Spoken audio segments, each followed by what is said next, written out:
Bueno, esta línea está hecha para la relación de la telera y la central en nuestro caso sigue por aquí abajo, a la salida del vapor, salida de la turbina, va por debajo en esta canaleta y sale aquí y llega al petardo que sería el condensador. Entonces llega vapor ahí arriba y dentro del petardo hay un intercambiador de calor.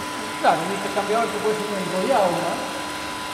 Si ustedes se fijan aquí hay dos cañerías, si las tocan, ustedes van a ver que esta es la más fría, es la que lleva agua, pasa por el intercambiador y aquí está un poquito más caliente, porque se llevó el calor de terminación. Entonces aquí se condensó el vapor.